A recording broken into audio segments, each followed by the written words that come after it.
حدیث پاک میں قیامت قائم ہونے سے پہلے کی ایک نشانی بتائی گئی ہے جس کا تعلق دریائے فرات سے ہے۔ دریائے فرات ایک بڑا تاریخی دریا ہے اور یہ دریا ایک روایت کے مطابق جنت سے جاری ہوتا ہے۔ یہ وہ تاریخی نہر ہے کہ جس کو آخری نبی علیہ الصلوۃ والسلام نے معراج کی رات دیکھا، اور حدیث مبارکہ میں ہے کہ معراج کی رات پیارے آقا علیہ الصلوۃ والسلام کو سدرۃ المنتہا لے جایا گیا۔ وہاں 4 نہریں تھیں، 2 ظاہر اور 2 پوشیدہ۔ میں نے جبرائیل سے پوچھا کہ یہ نہریں کیسی ہیں، تو انہوں نے کہا کہ جو 2 پوشیدہ ہیں وہ جنت کی نہریں ہیں، اور جو 2 نہریں ظاہر ہیں وہ نیل اور فرات ہیں۔ سبحان اللہ، دریائے نیل اور دریائے فرات جو ہے یہ گویا سدرۃ المنتہا سے جاری ہوتے ہیں۔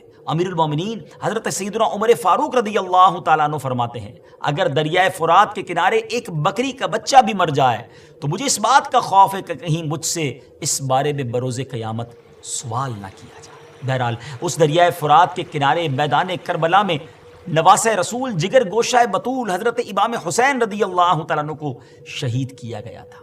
اس دریا کا تذکرہ کئی احادیث میں آیا ہے۔ فرات کا نام قدیم فارسی کے لفظ افراتو سے نکلا ہے، اور چند ماہرین کا کہنا ہے کہ فرات کا لفظ کرد زبان سے نکلا۔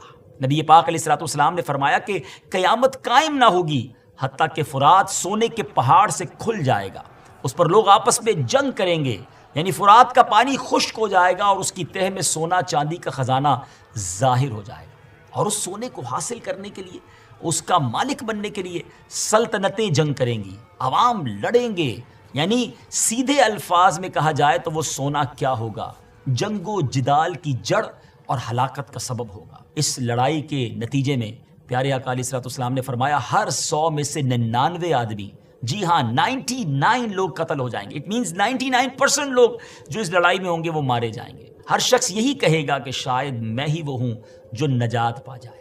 اس لڑائی جھگڑے سے بچنے کا طریقہ نبی پاک علیہ الصلوۃ والسلام نے ہمیں یہ بتایا کہ قریب ہے کہ فرات سونے کے خزانے سے کھل جائے تو جو وہاں حاضر ہو وہ اس میں سے کچھ نہ لے، یعنی اس سونے چاندی سے دور بھاگے، وہاں ٹھہرے بھی نہیں، کیونکہ اس پر بڑی لڑائی اور عام قتل و غارت گری ہوگی۔ نیز اس خزانے کے لینے سے عذاب الہی نازل ہوگا، بلائیں آئیں گی، یہ مال، یہ سونا، یہ چاندی خزانہ قارونی کی طرح منحوس ہوگا اور اس سے نفع لینا درست نہ ہوگا۔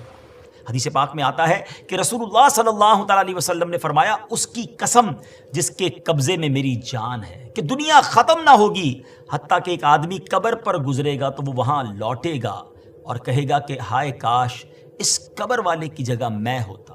یعنی اس وقت دنیا میں فتنے اور آفتیں، بلائیں اس قدر ہوں گی کہ لوگ زندگی پر موت کو ترجیح دیں گے اور قبر کو دیکھ کر تمنا کریں گے کہ اس قبر میں ہم دفن ہو چکے ہوتے۔ یعنی دریائے فرات یہ کوئی عام دریا نہیں ہے ناظرین، بلکہ دریائے فرات جنتی دریا ہے اور قرب قیامت میں سے دنیا سے اٹھا لیا جائے۔ ہم بس اللہ تبارک و تعالیٰ کی پناہ مانگتے ہیں کہ اللہ پاک ان فتنوں سے ہمیں بچائے، دین اسلام پر استقامت عطا فرمائے، اور جب موت کا وقت آ جائے تو رب کریم ہمیں ایمان پر ہی موت عطا فرمائے۔ 1/4 وقت آپ پر درود پڑھنے میں صرف کروں گا۔ نبی پاک علیہ الصلوۃ والسلام نے فرمایا بہت اچھی بات، حدیث کا خلاصہ ہے، تھوڑا بڑھا لو تو اور اچھا ہے۔ کہتے حضور 50% آپ اپنے وقت کو درود پاک میں صرف کروں گا۔ فرمایا بہت اچھی بات، لیکن اور بڑھا لو تو اچھا ہے۔ کہتے حضور اب 75% درود پاک میں ٹائم گزاروں گا۔ فرمایا اور بڑھا لو تو اچھا ہے۔ کہتے بس اب اپنے ضروریات کے بعد حضور سارا دن آپ پر درود پڑھتا رہوں گا۔ فرمایا اگر ایسا کرو گے تو تمہاری ساری مشکلوں کے لیے کافی ہوگا، تمہاری تمام ضروریات کے لیے کافی ہوگا۔ اٹ مینز یہ سولوشن ہے۔ ہم پریشان بھی ہوتے ہیں پھر بھی درود نہیں پڑھتے، ہم قرضے میں ہوتے ہیں درود نہیں پڑھتے، ہمارے کاروبار کی پرابلم آ جاتی ہے ہم درود نہیں پڑھتے، ہم بیمار ہو جاتے ہیں ہم درود نہیں پڑھتے، حالانکہ سب کا علاج ہے۔ سبحان اللہ۔ تو اب آج اس خوبصورت اجتماع میں آئے ہیں، یہ پہلے ریئلائزیشن لے کر جائیں کہ میں نے اب اپنی زندگی میں درود پاک کو بالکل ایسا شامل کر لینا ہے جیسے زندگی میں بہت ساری ضروری زندگی کی چیزیں شامل کی ہیں۔ پہلے تو محبت کے ساتھ درود پاک پڑھ لیں، صلو علی الحبیب صلی اللہ تعالی علی محمد صلی اللہ علیہ وسلم۔ اب میں ایک اور جہت کی طرف بات کرنا چاہتا ہوں۔ فضیلت تو سن لی، مزہ بھی بہت آیا، سبحان اللہ بھی بڑی زور سے نکلا، درود پاک کل سے شامل ہوگا یا نہیں اس کی گارنٹی نہیں ہے۔ اچھا، ہم نے پہلے بھی کئی بار فضیلتیں سنی ہیں، دعوت اسلامی والے تو جب بیان کرتے ہیں پہلے درود پاک کی فضیلت بیان کرتے ہیں، اور جب سنتے ہیں ماشاءاللہ مزہ بھی بہت آتا ہے، لیکن 1-2 دن بعد پھر وہی پورا دن گزر جاتا ہے، درود پاک شامل نہیں ہوتا۔ میں نے بہت غور کیا، سچی بتا رہا ہوں، میں اپنے لیے غور کیا کہ یار بیان تو بڑے کرتا ہے، تیری زندگی میں کتنے درود ہیں،